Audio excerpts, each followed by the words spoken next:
Hello, scholars. Welcome to our next lesson on William Shakespeare and the theater.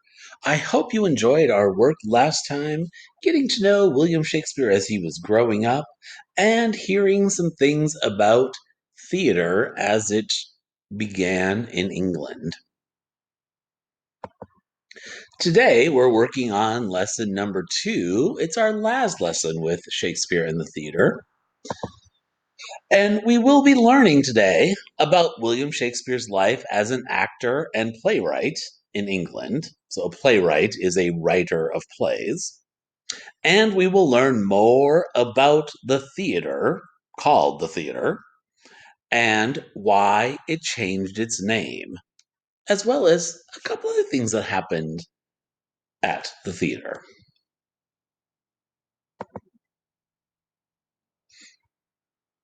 When we last were with William Shakespeare, he left his family in Stratford upon Avon and headed to London looking for work.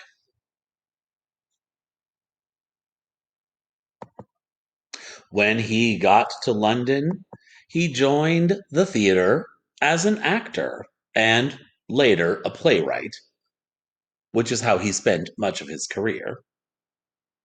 The company, meaning the group of actors, they're called a company. They were called the Lord Chamberlain's Men. Henry Carey, known as the first Baron Hunsdon, and then later known as Lord Chamberlain, was the patron of the company. In 1603, when he became king, James I became their patron and thus changed the name of the acting company to the King's Men.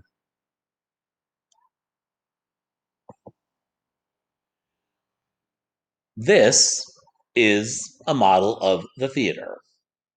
The theater could hold about 1,000 people in the roofed section and about 2,000 people in the yard, which is the open section. Notice there's no roof in that open section called the yard.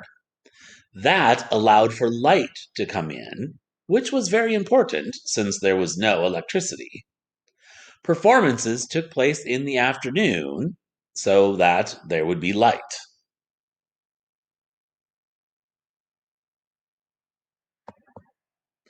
There were different prices to attend a performance. Here are some examples.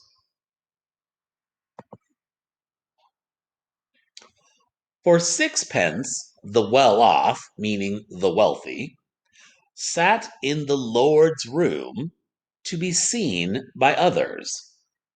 These seats assured that everyone else who was attending a performance would see that they were there, right? So it was to see the show, but it was also for everyone to see that you were there seeing the show. It also meant, if you were in these seats, that you could hear the play and not just see the play because of how close you were. Now, to give you an idea of the value of sixpence at that time, you could pay someone to clean your chimney for sixpence. You could also pay a barber to give you a shave and fancy up your wig for sixpence.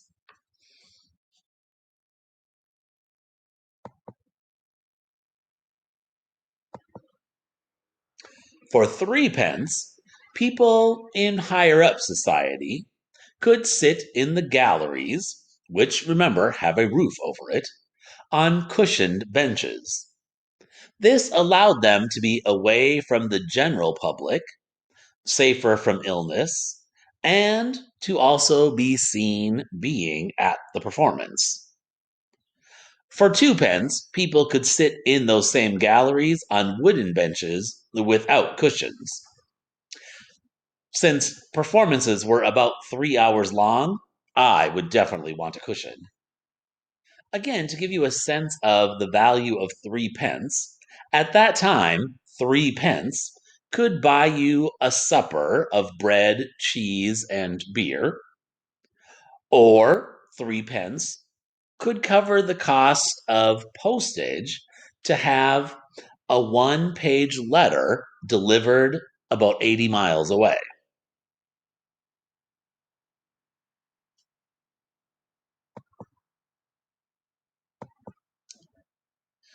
Since the theater was meant to be for everyone to enjoy, the lower and middle class people could pay a penny and stand in the yard to watch the performance.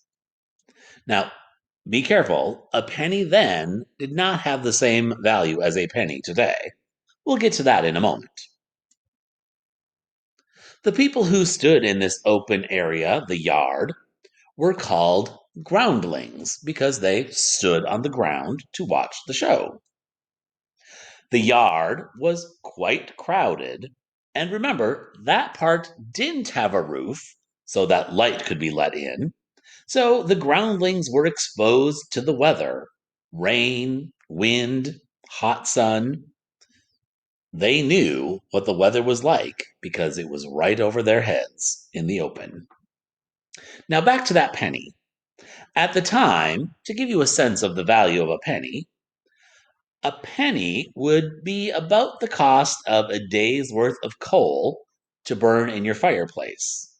The fireplace that was used to heat your home and heat your water and your source for cooking. So a penny provided you about a day's worth of coal for your fireplace.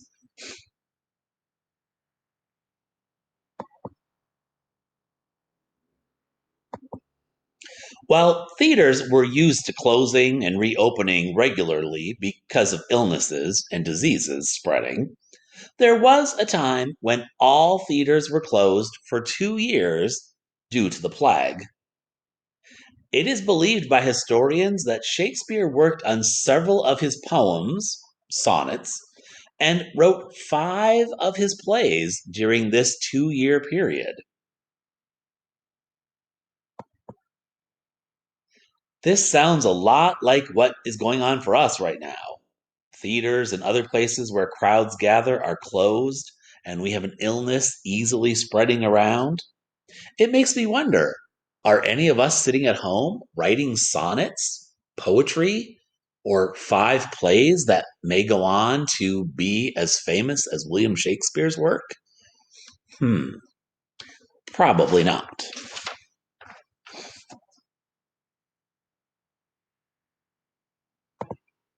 Jumping ahead, 21 years after it was opened, built on that land where the theater was.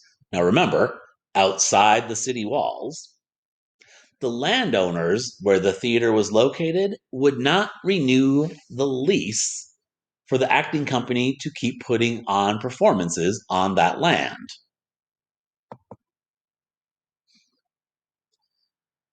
The new landowners who owned the land, but not the theater itself and not the acting company, announced they would not renew the lease to use the land because they were planning, right? They figured that the acting company would just abandon the building if they no longer were allowed to use the land. And then the landowners could start operating their own acting company and put on performances in the building to make themselves some money. But the Lord Chamberlain's men, remember, that's the name of the acting company at the theater, they had some other ideas about that. So, in December of 1598, the acting company had the theater taken apart in secret in the dark of night, starting on Christmas night.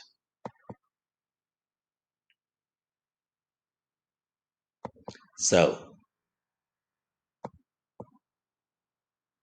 piece by piece, board by board, plank by plank, they had the theater taken apart. and rebuilt it on different land on the other side of the Thames River. Now, by the time that was figured out, it was too late. And there was really nothing that could be done legally to stop them, since the landowners did not really own the theater itself.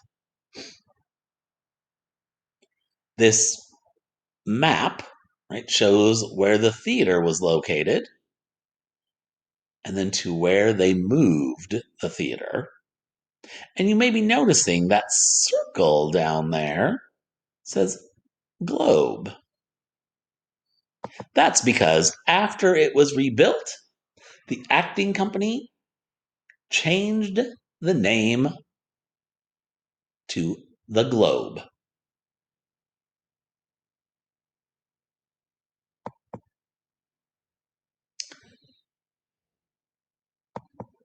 Then, a few years later, in 1619, a fire erupted during a performance of King Henry VIII, a play written by Shakespeare about Henry VIII, whom we recently studied.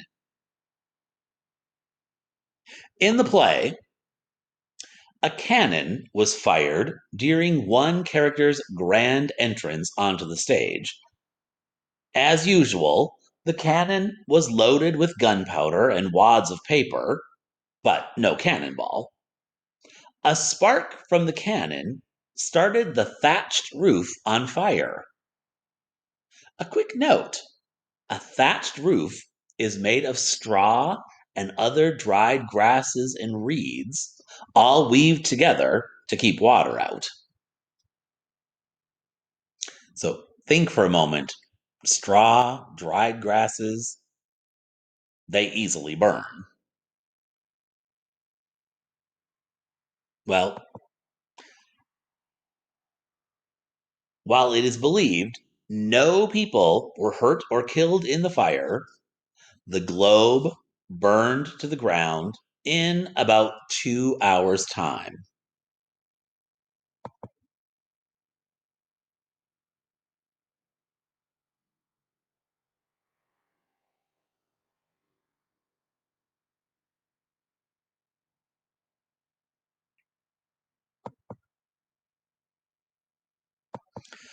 A new Globe Theater was rebuilt on the same foundation and remained open until 1642, at which point the government closed all theaters.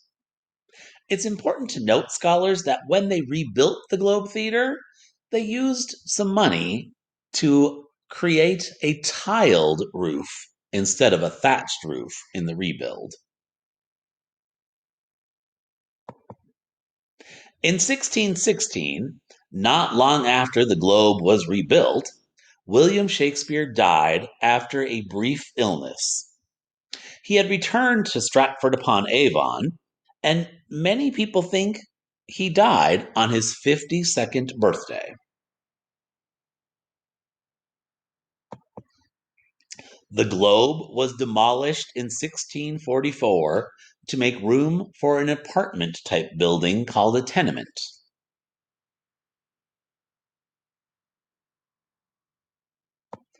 An additional note, scholars: in 1997, a modern reconstruction of the Globe, now named Shakespeare's Globe, opened very near the site of where the original Globe was.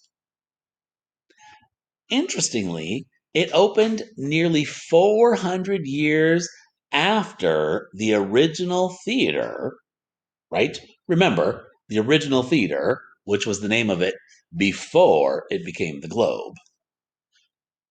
And you can go to London, right, and still see this theater today. There are occasionally still performances put on in which they do not use special lighting or sound equipment, trying to keep the experience authentic to what it would have been like in the time of Shakespeare's life. So let's review what we learned today. So we learned about William Shakespeare's life as an actor and playwright in England, how he wrote some of his works during a 2-year period when the theater was closed due to the plague, and that he died right around or on his 52nd birthday after becoming quite famous and making quite a bit of money for the Globe. And we learned more about the theater, about its secret move, about the fire that destroyed it, and even how its name changed from the theater to the Globe after it was secretly moved. I hope you enjoyed our study on William Shakespeare and the theater. Your final task for this unit is to open the attached Google form, answer those questions about today's lesson, and remember, you may look back at this lesson, listen to information again, look at the slides again, anything that helps you. When you're finished, please remember to click Submit at the bottom of the Google form. Good luck, scholars, and thank you for joining me for another history lesson.